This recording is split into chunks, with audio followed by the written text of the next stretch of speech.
आज मैं आपको बताऊंगा कि कैसे आप रोज की बोलचाल में फ्यूचर परफेक्ट टेंस को यूज करोगे। बहुत अच्छा कॉन्सेप्ट है। पूरी क्लास को पूरे कंसंट्रेशन के साथ आप अटेंड कीजिए और नोट्स बनाना स्टार्ट कर दीजिए। देखिए, फ्यूचर परफेक्ट टेंस को हम लोग तब यूज करते हैं जब हमें कहना हो कि एक पर्टिकुलर टाइम में कोई काम पूरा हो चुका होगा। फिर से समझिए मेरी बात को, एक पर्टिकुलर टाइम में कोई काम पूरा हो चुका होगा। जैसे 2025 तक मैं ये घर खरीद चुका होऊंगा, 2025 तक यह घर मैं खरीद चुका होऊंगा, या इस साल के लास्ट तक मैं 10 लाख रुपए बचा चुका होऊंगा, इस साल के लास्ट तक मैं एक कार खरीद चुका होऊंगा, रोहित कल तक अपना प्रोजेक्ट पूरा कर लेगा, या कल तक अपना प्रोजेक्ट पूरा कर चुका होगा।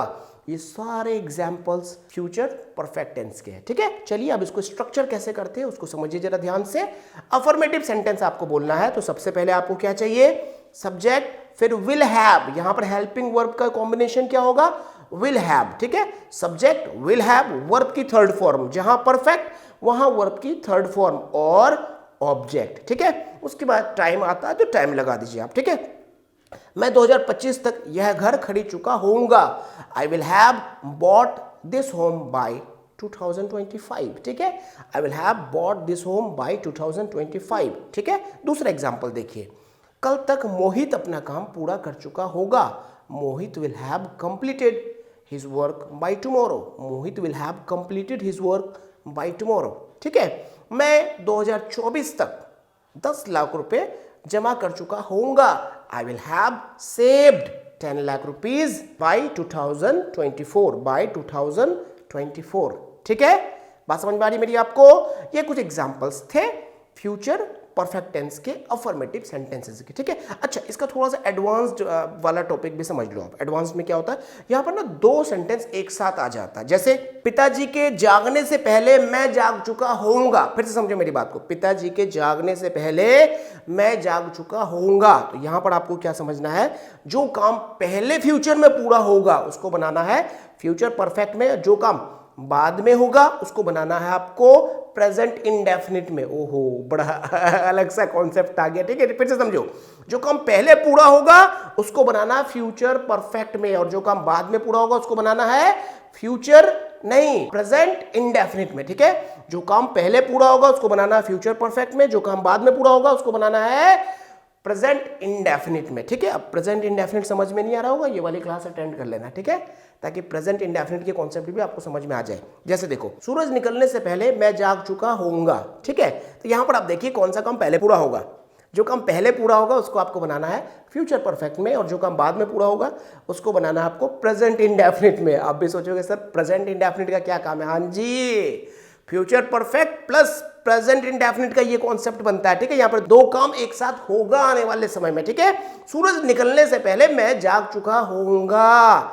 ठीक है, I will have woken up, I will have woken up before the sun rises, before the sun rises. समझ पा रहे मेरी बात को आप, मतलब जो काम पहले पूरा होगा उसको बनाना फ्यूचर परफेक्ट में, जो काम बाद में पूरा होगा उसको बनाना है प्रेजेंट इंडेफिनिट में। और प्रेजेंट इंडेफिनिट वाली क्लास को जरूर अटेंड कर लीजिए ताकि आपको आगे बहुत ज्यादा काम आएगा। ठीक है, मैं सूरज निकलने से पहले जाग चुका होऊंगा। I will have woken up before the sun rises. ठीक है, पिताजी के जागने से पहले मैं ऑफिस चला जाऊंगा। I will have gone to office before papa ji wakes up, before papa ji wakes up. बात समझ में आ रही है आपको। बारिश रुकने से पहले मैं घर पहुंच जाऊंगा।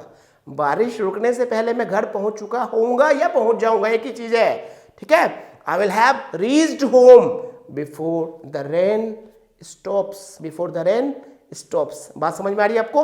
ये कुछ एडवांस्ड स्ट्रक्चर था। ठीक है, आगे आपको समझ में आएगा, बहुत मजा आने वाला, अभी घबराने की जरूरत नहीं है आपको। ये मैंने आपको बताया फ्यूचर परफेक्ट का एक नया कॉन्सेप्ट। पास्ट में भी मैंने आपको बताया था, पास्ट परफेक्ट में भी, कि भैया डॉक्टर के पहुंचने से पहले मरीज मर चुका था। तो पास्ट परफेक्ट वाली क्लास को अटेंड कर लो आप। ठीक है, ताकि वहां पर भी आपको कॉन्सेप्ट समझ में आ जाए और आज का कॉन्सेप्ट आपको समझ में आ गया होगा। ठीक है, चलिए आइए अब नेगेटिव सेंटेंसेस आप कैसे बोलोगे उसको जरा समझो। यहां पर नॉट का यूज करना आपको। ठीक है, स्ट्रक्चर क्या बनेगा, सब्जेक्ट विल नॉट हैव, अब विल नॉट को वॉन्ट भी कह सकते हो आप। ठीक है, subject will not have, verb की थर्ड फॉर्म ऑब्जेक्ट। ठीक है, टाइम आएगा तो बाई के साथ में टाइम लगा दो। ठीक है, मैं कल तक अपना काम पूरा नहीं कर चुका होऊंगा।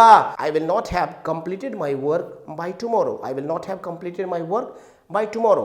रोहित कल तक जयपुर नहीं पहुंच चुका होगा। Rohit will not have reached Jaipur by tomorrow. Rohit will not have reached Jaipur bye tomorrow. ठीक है, मैं 2025 तक यह घर नहीं खरीद चुका होऊंगा।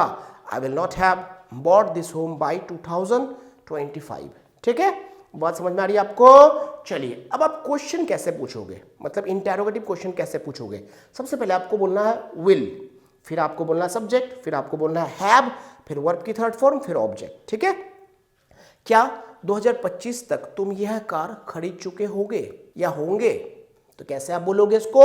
Will you have bought this car by 2025। ठीक है, क्या इस साल के आखिरी तक आप 10 लाख रुपए बचा चुके होंगे? Will you have saved rupees 10 lakh by the end of this year? क्या 2025 तक आप इस घर को खरीद चुके होंगे?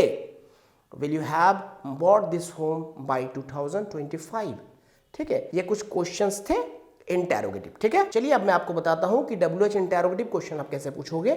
सबसे पहले चाहिए WH वर्ड, फिर विल, फिर सब्जेक्ट, फिर आपका हैव, वर्ब की थर्ड फॉर्म और ऑब्जेक्ट। ठीक है, आप 2025 तक क्या खरीद चुके होंगे? What will you have bought by 2025? ठीक है, कौन दिल्ली से 2025 तक जा चुका होगा?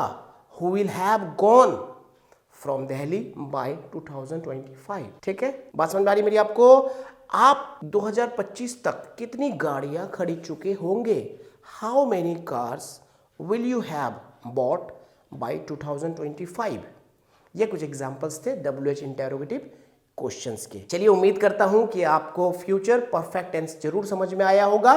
पीछे की सारी क्लासेस को आप रिवाइज करते रहिए और आगे की हर क्लास को आप टाइम पर अटेंड कीजिए। और लेबल टेस्ट तो आप सॉल्व कीजिए ही कीजिए। प्रेजेंट टेंस का लेबल टेस्ट, पास्ट टेंस का लेबल टेस्ट और आगे फ्यूचर टेंस का लेबल टेस्ट होगा, आप जरूर सॉल्व कीजिए और कमेंट करके अपना एक्सपीरियंस बताइए। अगर आपको कोर्स अच्छा लग रहा है तो अपना एक्सपीरियंस बताइए, और कोर्स में कुछ कमी लग रही है, क्लासेस को और बेहतर बनाने के लिए आप कुछ सजेशन देना चाहेंगे तो सजेशन जरूर दीजिए। चलिए, मिलते हैं आपसे फिर नेक्स्ट क्लास में। Thank you for joining Young Guru Academy. Take care of you and your loving family. जय हिंद।